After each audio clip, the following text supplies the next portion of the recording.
Bonjour, y'all. Welcome. Scotch on the Bayou. This is Leanne, and looking forward to spending another Tuesday night with everyone here. It's getting into the Christmas holiday season. Everybody's getting really busy, and I'm so woefully behind on getting ready for Christmas. We don't even have the tree up yet.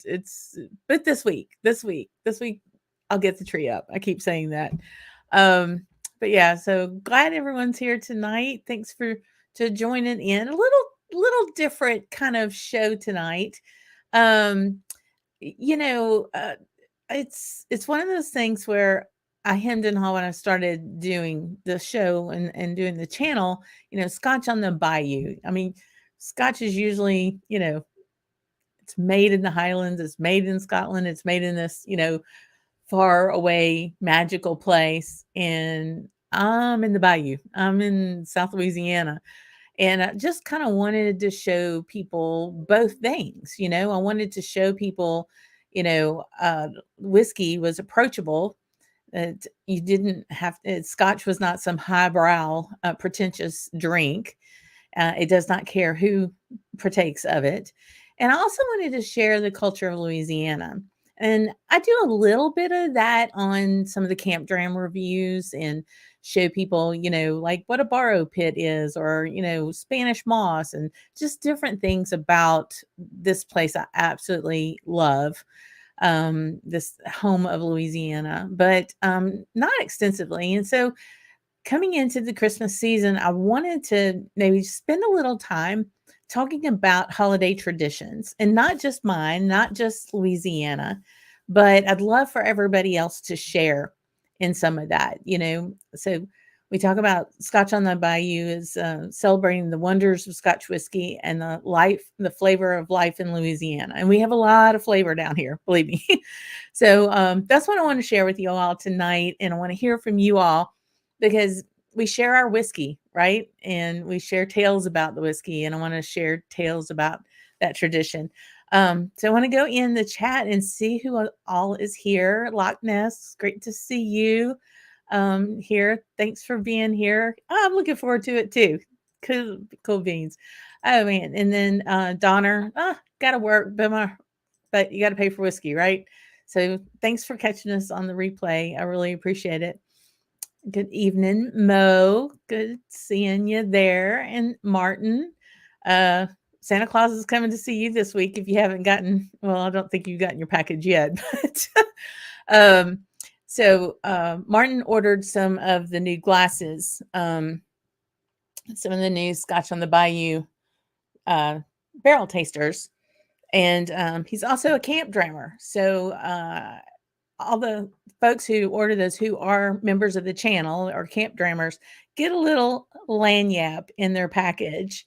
So I'm excited for him to get that this week. Lanyap, you're going to hear lots of French stuff tonight. I promise there's no test at the end. Because I know these terms, these phrases, and some cuss words, and that's about it in French. So, but no, that's what we call lanyap, but a little something extra. So I'm excited for you to see that. Hey, Daniel, good to see you. Finally made back to live. Thanks for being here. And he's been up in the great tundra of Western New York digging out of piles and piles and piles of snow for sure. Hey, Chad, thanks for being here, friend. I hope you're doing well. I'm like not even, well, just about 1 month I get to see this guy. I'm so super stoked about that. Hey, Chuck, good to see you too. Malt Minion and Mike. Hey, good to see you. Welcome. I hope you enjoy tonight. And here's another one of my fellow Louisianian stuff and Christmas stuff that goes on that you can help chime in on, Mark, because he's from the other side of the state, the northern side of the state. That's for sure. Let's see who else is in. And my bud, hey Jen, thanks for being here, friend. Really looking forward to this. Hey, me out to you, Sugar Kitty. Great seeing you, my friend. Thank you for being here. Yes, let me do that for all of those for our sweet friend Rachel over Isla, Jennifer, and Leanne. I can't. I wish I could hear her say that right now. I miss her so very much, so much. Um, yeah. So I'm excited about this one. Cool. Let's see. Oh, hey, Silverlight, good to see you. Oh, and that Nova. I always get excited when I see your avatar. I just think Ardbeg yumminess and goodness. Before we get into the traditions and things like that, I do want to uh, kind of recap on some things that happened last week and a preempt for this week. So, the Scotch Malt Whisky Society of America, Scott Bruno, part of Scotch Test Dummies. Scott now works with SMWS. He set up this YouTube challenge, Malt Madness, and it kicked off last week on Thursday.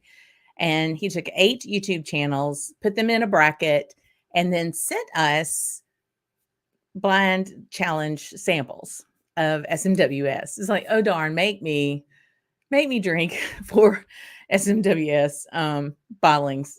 Oh yeah, I mean it was an amazing whiskey, right? Just so good.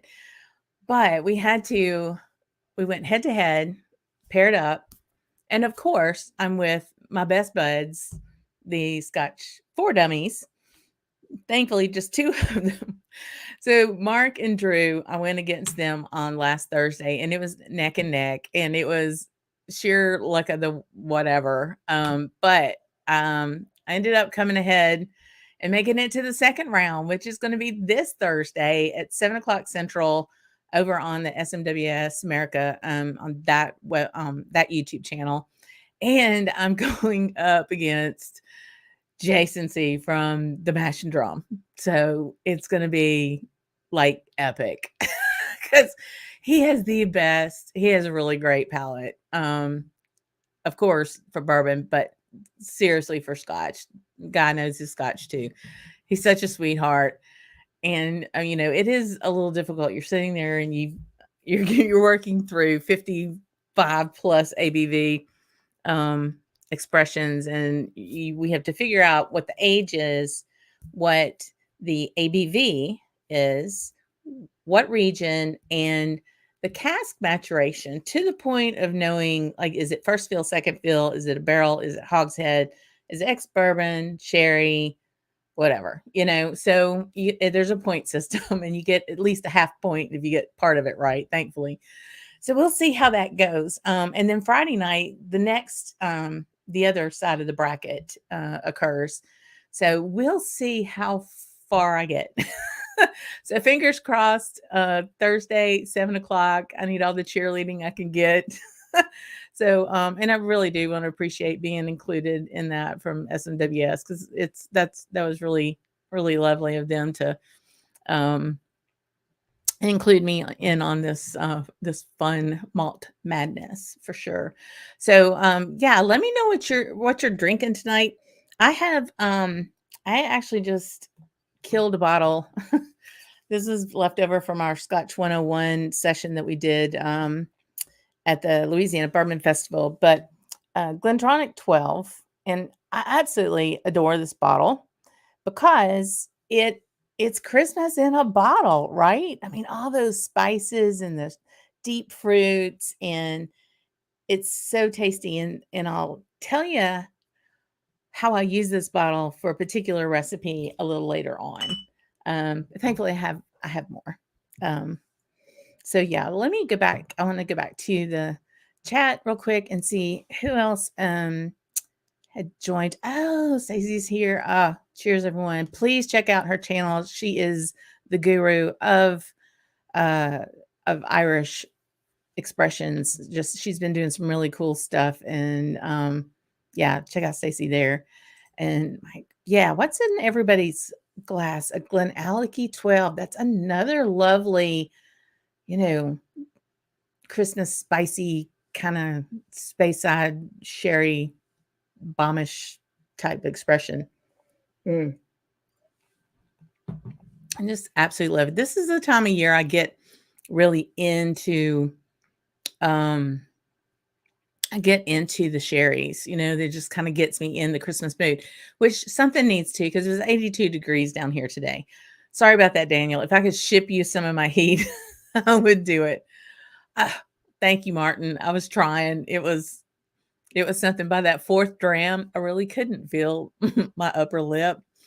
All that ABV was working overtime. That's really for sure. Goodness. Hey, good to see you, Doug. Thanks for being here. Um, so Jen's working on the MX single cast Ardnamurkin. I put a heavy dent in it. Oh my goodness, it's purchasing last month.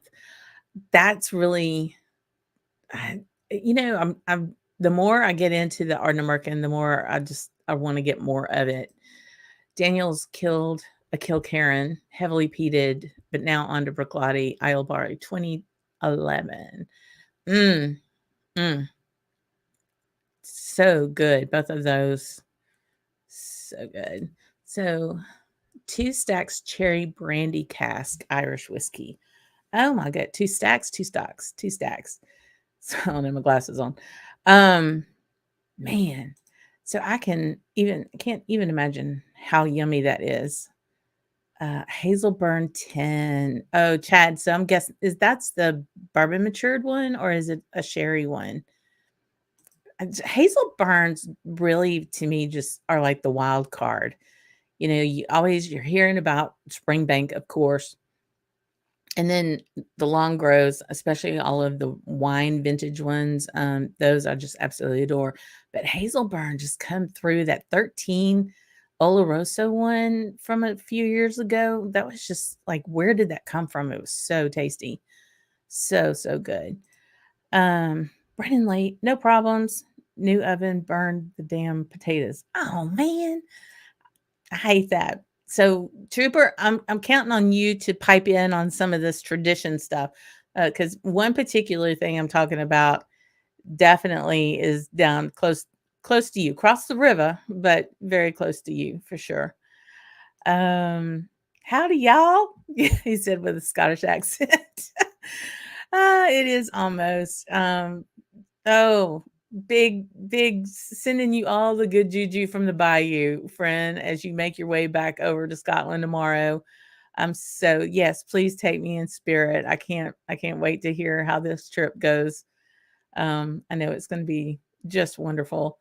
Um, and hey, Brian's in from Kilco Whiskey Musings. Please check him out as well. Great content. So, um, yeah, I'm like really pretty, I'm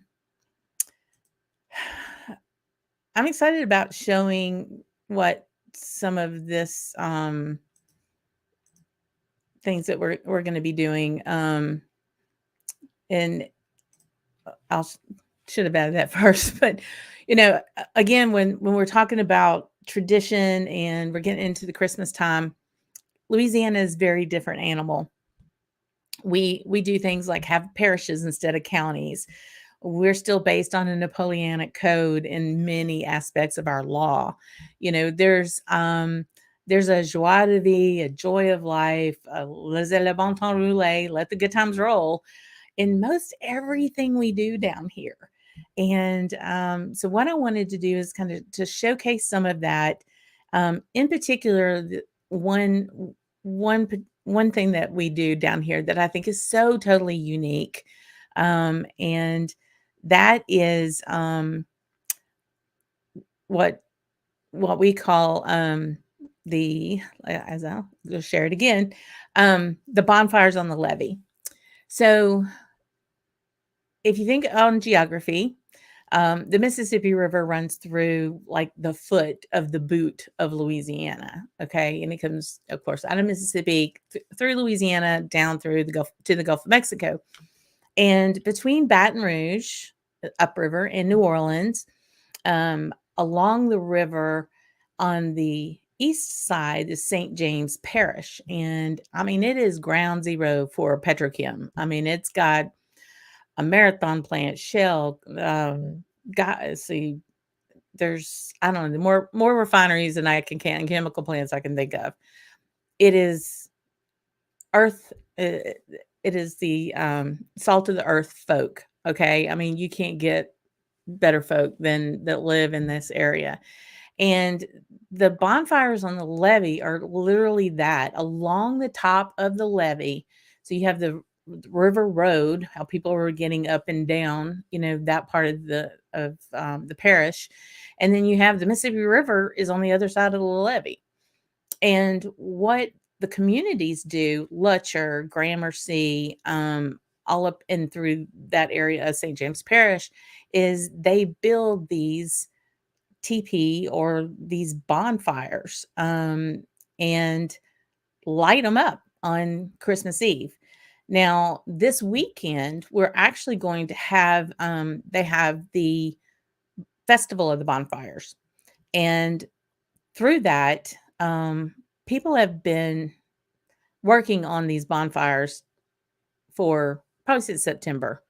And it's a big community thing. So the festival is actually like the kickoff of getting everybody excited about it.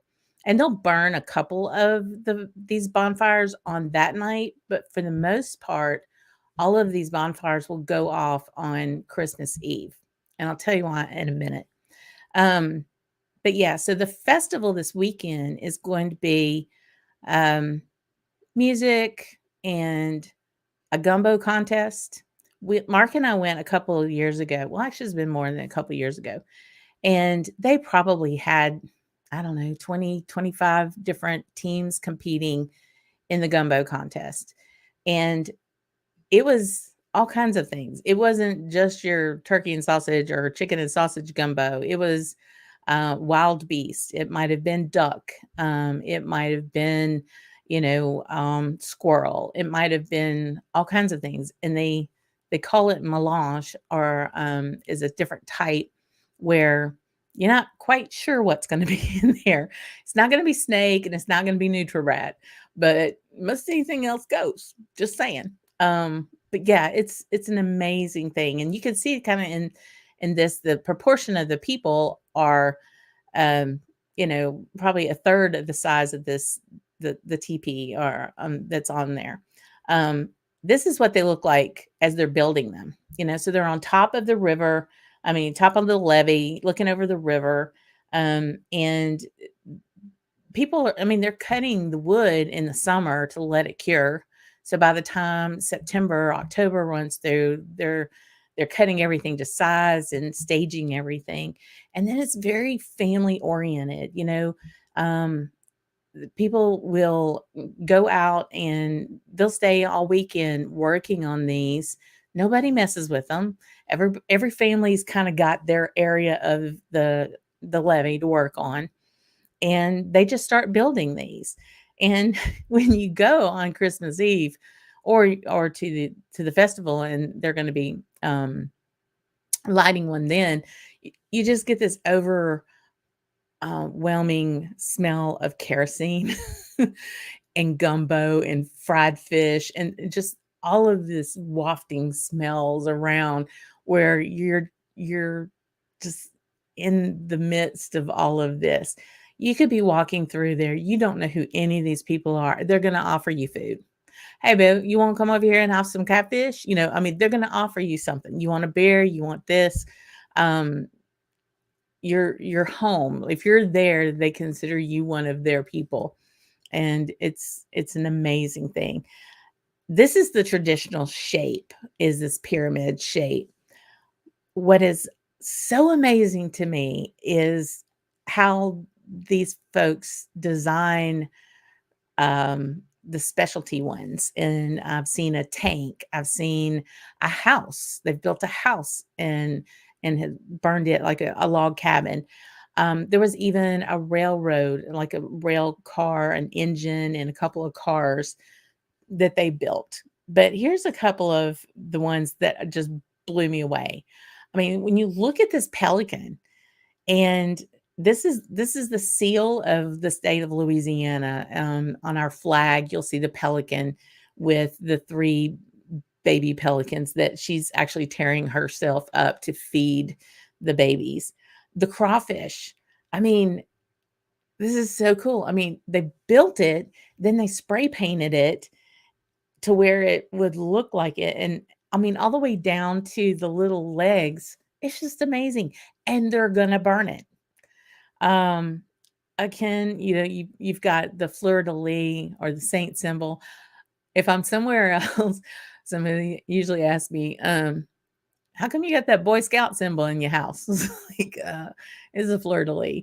It's one of those things that we do here. And again, that kind of gives you an idea. They've got that one propped up with two of the teepees on either side. It's just truly amazing. Um, yeah, really cool. But these totally blow me away too. So this alligator was actually 70 feet long.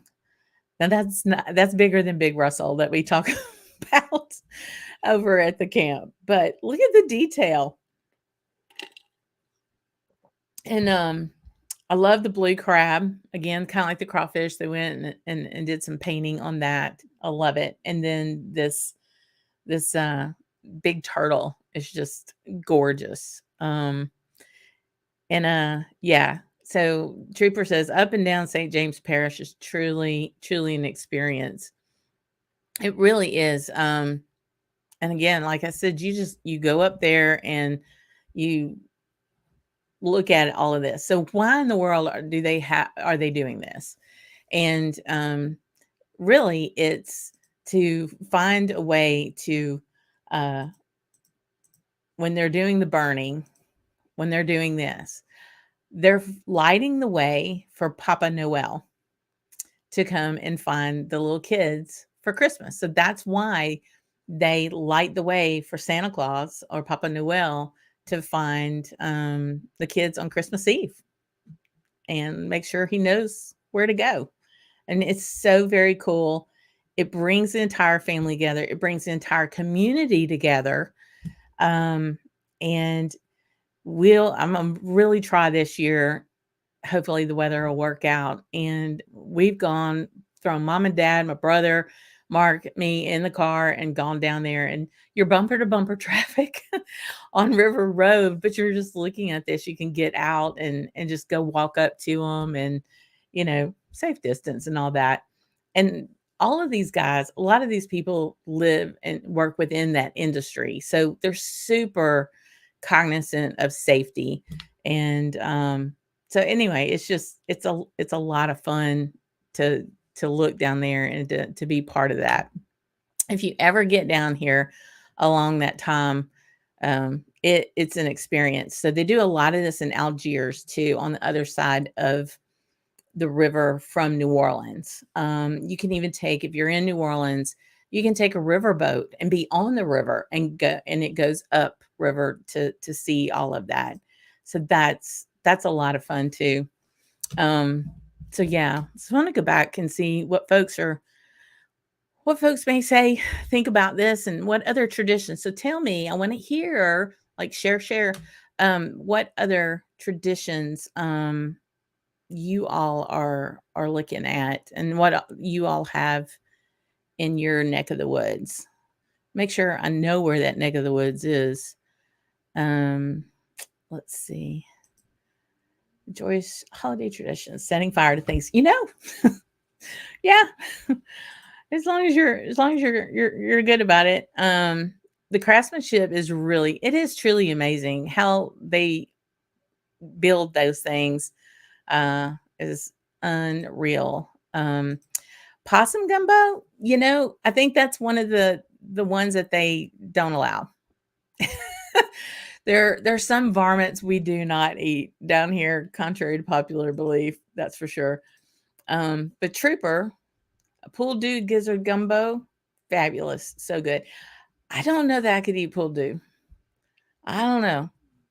I could eat chicken gizzard chicken livers in there, and oysters. But I'll tell you what, Trooper, you make it. Come call me. I'll come on down. And evidently, Mike thinks it sounds good too. That's awesome. That's really great. Yeah, that snapping turtle was really cool. But I'm just like the whole intricacy of its shell, all the pyramids. That's a lot of math. That's a lot of math to figure that out. Um, yeah, it is. It's really cool. If you're ever down this part of the world, I can't tell you how much I uh I suggest you come down here. So one of the other traditions that we do, and this one is something that Mark does a lot and has done in our family. And I think we're going to do either a live on Instagram or on YouTube on Christmas Eve. You don't know about this, honey, but put you on the spot. And this is the reading of A Cajun Night Before Christmas. And I think everybody kind of has their own version or even the regular version, right? But I want you to take a look at the illustration on this is absolutely lovely. It is so pretty. I'm gonna show in the back, and you look at the Spanish moss. I mean, that's exactly what it looks like, you know. And this is such a loved book and a tradition where we read that in this particular area. I can't see myself, um, but Papa Noel is pulled by his alligators, you know, and they all have names, just like Rudolph and Blitzen and Donner and Cupid and all those folks. Um, so spoiler alert, I won't read you that part. Um, but it is phonetically in Cajun, so you can read it as if you were Cajun. You know, 'twas the night before Christmas, and all through the house they don't a pass thing pass, not even a mouse. The children been nuzzle, good snug on the floor, and mom passed the paper through the crack. Oh, don't know. And basically, it means the kids are asleep. There we go. The kids are asleep on the floor, and mom's passing paper to keep the wind out from under the door. And everybody's, settled down for Papa Noel to come. Mama's making food. There's a clatter. You know what happens, right? Um, and Papa Noel is, it was like story time on Scotch on the Bayou. Um, but Papa Noel is, going through the swamp with his alligators, pulling his muskrat self through that, and it's a really sweet thing. It's a book that was written by Trosclair. The illustrations are James Rice, and I dare say there's not hardly a household in South Louisiana that does not have this book, and it's a really sweet thing. And yeah, so that's um I want to see. So Dave says you have a carolcade. Okay. In our village, and have about 5,000 people gather in front of a five and dime singing Christmas carols. This is the 50th year y'all have done that. Oh my gosh, how fabulous. You have got to do like a little video and put that on Instagram. And if you don't follow Black Barn Pub, that's Daniel on Instagram. I would love to see that. Oh my goodness. I bet that is fabulous. Jennifer says, as a proper Texas girl, you grill a giant tomahawk steak last time you hosted Christmas dinner. Oh my gosh. And some excellent Bordeaux wine. Oh, that sounds so yummy. So let me just tell you, that woman can cook.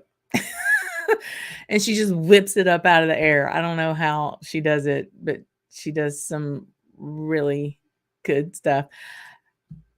This is not Jamaican. I'm not Cajun. Okay, so full disclosure. There are lots of Jamaicans down here, most of it in New Orleans with the whole melting pot Creole world down there. But yeah, my Cajun accent is not great. That's why Mark is the one that normally does it. He's not Cajun either. He's from New Orleans. But bringing up a good point. This is my actually adopted home, because from the Southern accent, if you can tell, I grew up further up in Arkansas.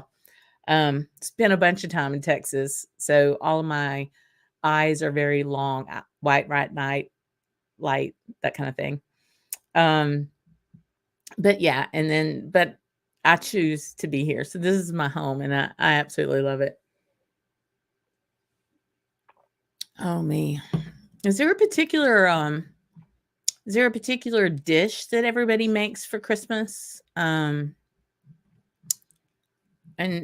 depending on what part of the world you're in. Oh man. This Glendronach 12 is just so tasty. So when it comes to food, one tradition that we do, it's not a Louisiana thing. It's actually an Arkansas thing. It's not Arkansas. It's from my Arkansas family. So my dad's mom was very colorful woman, and she would make a fruitcake generally the day or so after Thanksgiving. And I know you're thinking, fruitcake. Ugh, fruitcake. Not this fruitcake. This fruitcake you want to eat. So, and I'm gonna make it probably this weekend. If I don't think my dad's on. So Ethan, you may end up we may need to talk, see if you want to come over and help. But this fruitcake has three cups of pecans, real dried cherries, dried dates, and raisins, golden raisins, regular raisins too, if you want to. And I put dried cranberries in it. So it doesn't have any of that unidentifiable fruit, the green, red, yellow stuff. It's not that kind of fruitcake. It has enough flour to hold it together. Barely, maybe, I don't know, not even a cup, I don't even think. And grape juice and hooch. So my grandmother, I called her my nana. My nana would drink Old Crow. Early times, Old Crow, Old Charter, that was kind of her jam back in the day. And she would make this fruit cake, and she would make it in one of those bundt pans that had the center cone. So when it came out, I had the hole in the middle of it. Then she would put it in one of those big tins. And way back in the day, Charlie's chips, it would be this tin of potato chips that, you had the milkman maybe bring the milk. You had the Charlie chips man drop off chips. You can even find those tins in antique stores nowadays. Anyway, she would make this fruit cake, and she would put it in that tin, so it was deep. And she would put a jigger down in the middle of it and fill it up with Old Crow. And then she would douse the whole cake in Old Crow, put the lid on it, put it in the refrigerator. And every week she would pull it out. Between then and Christmas, she would pull it out, douse it again, fill the jigger back up. And that thing just soaked and soaked and soaked up all that alcohol. And needless to say, everybody liked that fruitcake. So when I said I killed this Glendronach 12, I don't use Gold Crow in it. I use this in my fruitcake. And let me tell you, it's delicious. It is so good. It is fruitcake you definitely want to have. So Martin says in Texas, we make a brisket for just about anything. Yeah, I mean,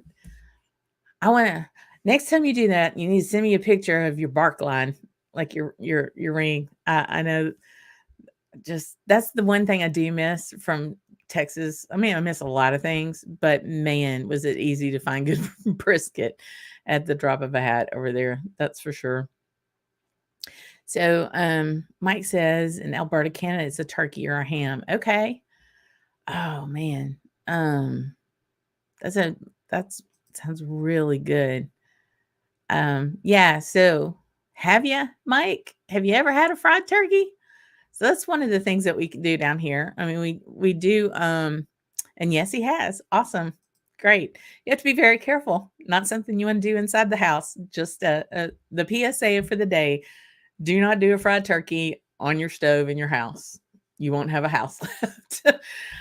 Make sure the turkey is not frozen, or you're gonna have a lot of trouble. But yeah, Mark's done quite a few fried turkeys, and I absolutely love them. And you think people are going, fried turkey is gonna be so greasy, and it isn't. It's so hot. It fries it so hot. It just kind of seals it in, and it's really, really, really tasty, for sure. And I know people have also heard about this thing called a turducken down here, where we have the turkey and it's boneless. They dress it all out. Then they'll put a duck, and then they'll put a chicken. So it's a chicken, duck, and turkey. And sometimes they'll, like, in between the layers, they'll put boudin. And boudin is like it's like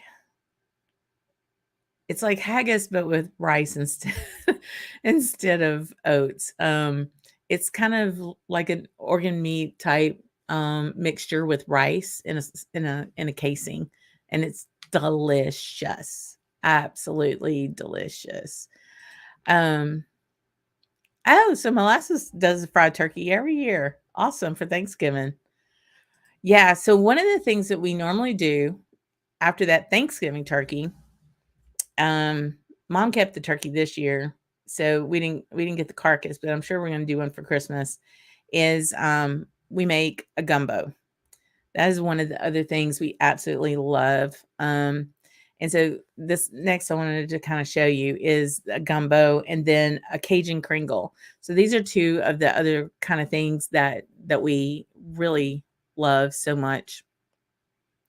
So he says the fried turkey is so good, and then we have Thanksgiving Day leftovers in the freezer. Yum. So Mark will, funny story, when we got married, my grandparents came down from Arkansas, and it was after Thanksgiving, and all the football games are on, right? And Mark is out on the patio, cooking the carcass of the Thanksgiving turkey down to make a stock for his gumbo. And I'm sitting there and I'm watching the game, and I'm really into the game. And my grandfather's like, "What's that boy is doing out there?" And I said, "Well, he's cooking the turkey down." And he's like, it was really bothering him that Mark wasn't inside watching football. And I was like, "Okay." And he's like, "Why don't you go out there and do that for that boy so he can come in here and watch football?" And I was like, "Okay, two things. Number one, I have no clue how to do what he's doing. And number two, I'm watching football." Mark doesn't care about this game. I do. So it was just really interesting. Mark grew up in New Orleans, but his roommate was from Cajun side of the world over down here. And they just learned so much from each other. Mark knew how to make a gumbo. His mother was an incredible cook. And so this gumbo that you're seeing here in the picture, this gumbo he made on our stove with no electricity for the 5 days that we were out during the ice storm last year. And um in February year before. And that was so good. We had to go sit in the car and eat it because it was 55 degrees in the house. And I know the northern folks are laughing at that, but that was really cold here.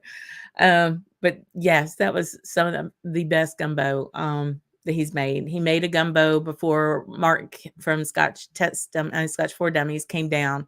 So he got to have gumbo with Mark and enjoy that.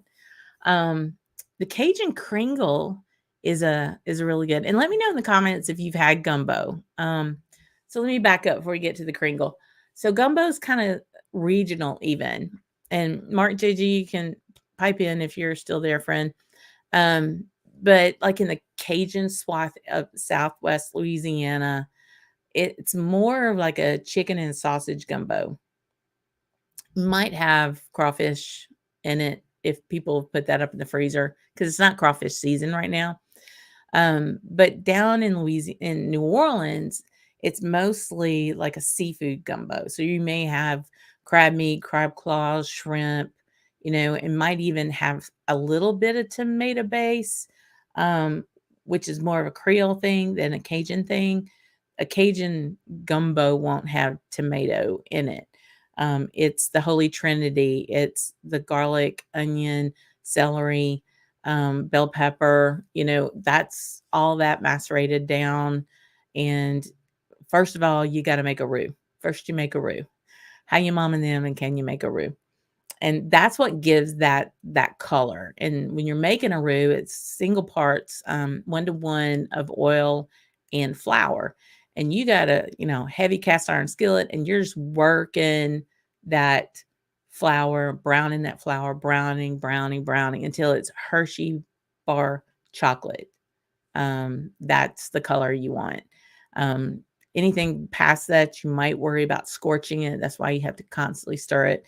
But Mark spent all day long making a gumbo for when Mark Broda came in, and it is so good.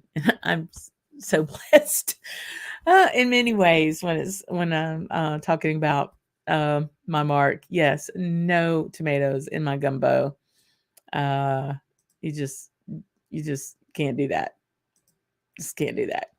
So yeah, the gumbo can be a little different. Now there's some people will talk about a tomato okra gumbo, and that's really more like smothered okra over rice. It's not really a gumbo.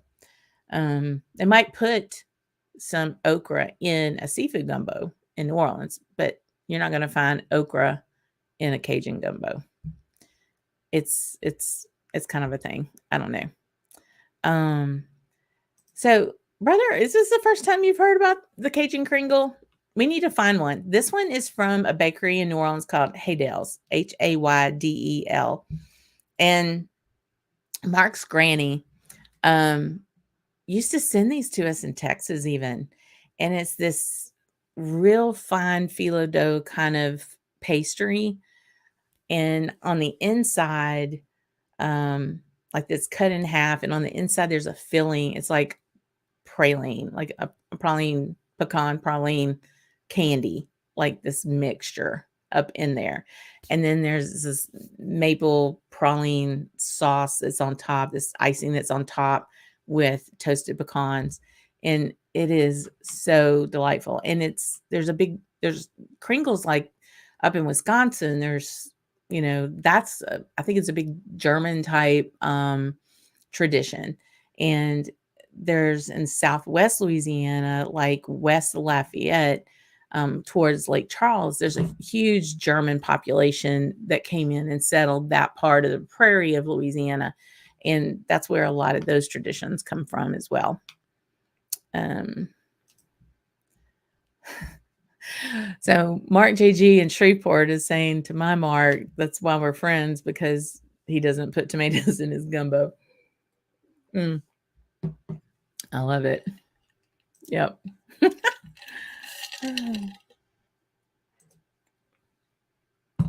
So I have to go back and see what Molasses was talking about. Oh, okay. Tater tots seasoned with Greek season, fried in the same oil that you did your turkey in. Holy moly. That sounds really good. I have this playing in the background, getting the kids used to the traditions. And they said, we need to go visit Leanne. Yes, you need to come visit. Come visit. I will feed you very, very well. Yeah, we're all drooling over the keyboards with that Molasses. That was yum. So here for Christmas, I do like to kind of bring out some of those sherry bombs and things that really make me happy at Christmas time, And this is an SMWS that I've had for a while now, and it's a 22 year, so it's up there. It's a Glen Grant 9.158. It's heavyweight cake. Well, let me get the Kringle and the gumbo out. But it's heavyweight cake, and it's a first fill, I believe. Hogshead, yeah, Oloroso sherry. Or actually, maybe second fill. I can't. It's so tiny. No, it's first fill. Hogshead, ex Oloroso. Yep. So, mm-mm-mm. Pretty, pretty, pretty color. Oh, man. Mm-mm-mm. Let's see. So as far as tradition goes, those are some of the biggest ones that we do down here. The New Orleans fancy hotels, like the Ritz Carlton, Hotel Monteleone, um, like the Roosevelt Hotel, where the Sazerac bar is. That is an absolute. Every one of those hotels have bars. You need to, if you go to New Orleans, you don't have to stay there. Just go to the bars because the Carousel Bar at the Hotel Monteleone, the Sazerac Bar at the Roosevelt, and then the bar at the Ritz Carlton. All three are off the chain, fantastic. You just, I don't know, the atmosphere, all of that. The staff is impeccable. The cocktails are unbelievable.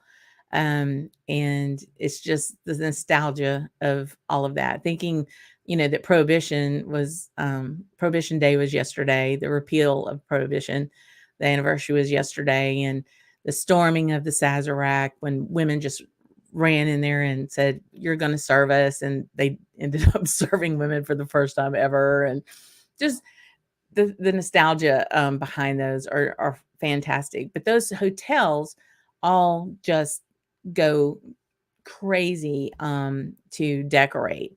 And so one of the traditions is you go to New Orleans and almost like take your Christmas pictures in one of those hotels with all the lights and decorations. They're so pretty.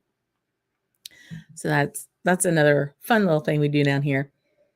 We used to have a store called Maison Blanche, which was like a Dillard's or a Macy's, kind of our version of Macy's.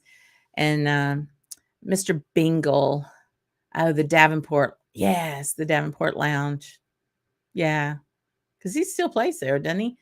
Um, Mark did. I don't know if Trooper's still on too, but did you ever have a Mr. Bingle? Mr. Bingle was a snowman plushy doll thing with a, like a ice cream cone hat. But Mr. Bingle was like it's a big New Orleans thing. Um, and you'll see Mr. Bingles all over the place. Maison Blanc hadn't been in business in probably 30 years. And everybody still down there still knows what Mr. Yeah, you can still get a Mr. Bingle. Um, believe me, Google it. You too can have a Mr. Bingle. Um, so that's it. So Mark, what other kind of things? So between where Mark lives and where I live is Natchitoches. Um, if you've seen Steel Magnolias, the movie Steel Magnolias, you've seen Natchitoches. That is where that took place. And along the river there, they do an unbelievable light show with Christmas lights all up and down the river. That is the oldest city in Louisiana. It's not New Orleans. It's Natchitoches. That actually is the oldest city. This is interesting. So Martin says his first Octomore, the 6.1, was at the Sazerac Bar at the Hotel Roosevelt. Bartender was a friend of my wife's cousin, heavy pour. Wow. Right it up as Johnny Walker Black. Man, that's a friend. I hope you tipped him well. That is a friend for sure. Yeah, so one of the things that we do in our family is man, I wish I had it with me. I didn't think to bring it. I'll show you.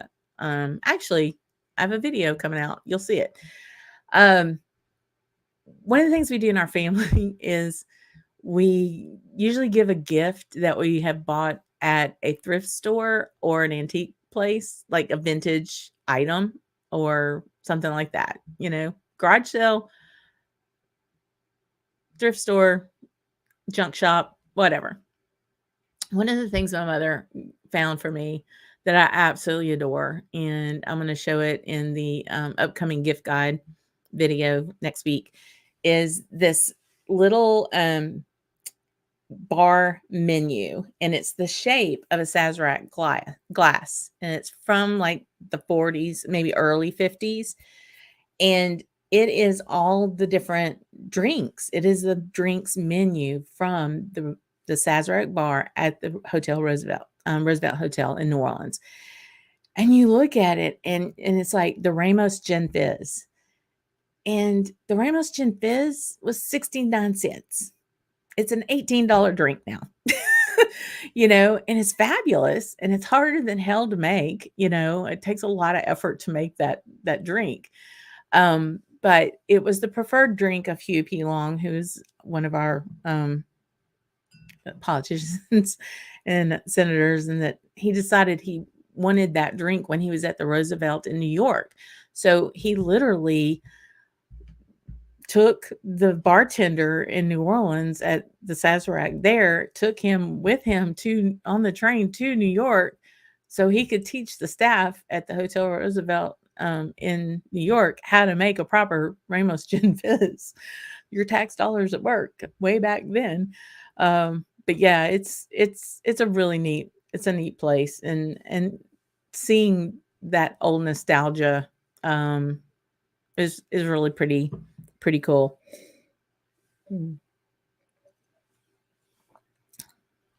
Man, that's really hot coming off of that Glendronach for sure. Oof. But gee whiz, that's rich. I mean, this tastes like you just cut into a fruit cake. I mean, it's just stewed fruits, like a combination of ginger and cinnamon, little nutmeg. I mean, all of those things that you think about in a Christmas cake. It's Oloroso, but there's a lot of raisin on it. That's amazing. And the ABV on this thing, even after 22 years, is 59.2. Whew. My goodness. 59.2. So Mark put a link in the chat for more information about Mr. Bingle. And I had another, let me put this in here too. So, but anyway, I feel like I can't chew gum and walk at the same time on this. So I'm excited. I've got putting the final touches on my gift giving guide for whiskey enthusiasts. Doesn't include any liquor. It's things outside the liquor world that I think are really pretty cool ideas to give the whiskey person in your life. Or for those who have whiskey people in their lives that may not be into whiskey, this is a really good a little list of different things to give people. So that'll be coming out. I'm really hoping maybe even by the end of this week. I know we're kind of getting crunch time on that. And let's see, I've got a couple of reviews coming out, especially one with one particular dummy.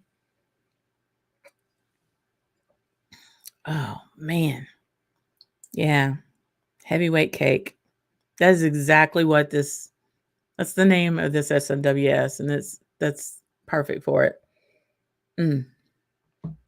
So, again, a reminder on Thursday, I'm going to put that in there. I think that will work. That is the SMWS channel.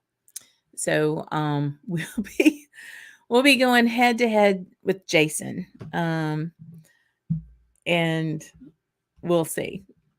I've gotten to where I'm trying to decide if I need to do some homework tomorrow.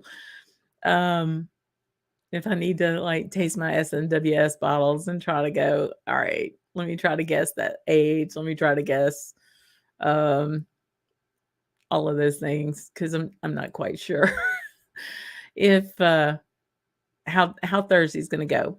the prize is $1,000 gift certificate to SMWS. So I'm going to say this right now. If by some glorious miracle I make it, which don't count on it, folks, this is really hard because right now, the other side of the bracket is Bart from Scotch Test Dummies against Dave from Bourbon Junkies. So that's that on Friday, and then me and Jason on Thursday. And so the winner of those two will meet for the final.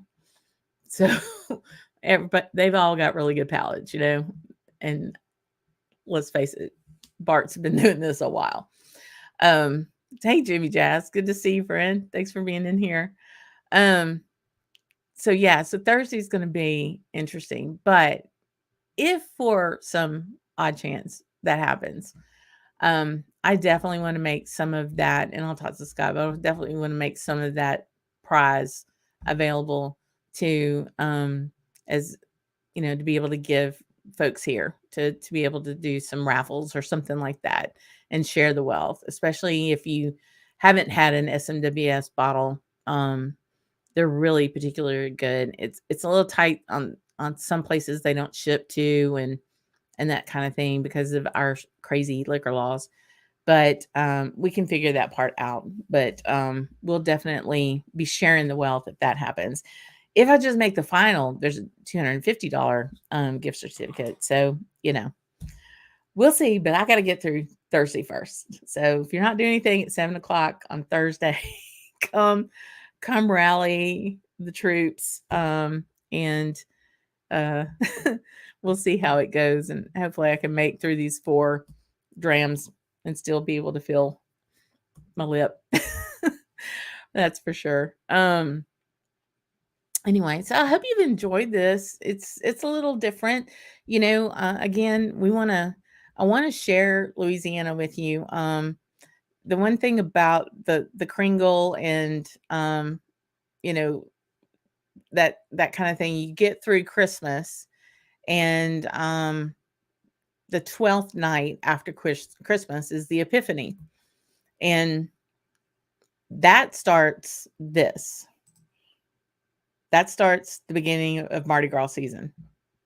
The Epiphany and the King's Cake or the King Cake, 12th night cake. That's the kickoff of going into Mardi Gras. And we started the live show on Mardi Gras this year. And so it's right around the corner. It is I think it's the 21st of February. It's early this year. So people will start having Mardi Gras balls 12 days after Christmas on the 5th of January is the Epiphany. And so having king cake, we'll have to do a king cake Scotch pairing. That'll be interesting. There's so many different types of king cake, but our traditional Mardi Gras colors are purple, gold, and green. And those are to represent the 3 kings in search of the Christ child. And there's a little baby that's in the cake.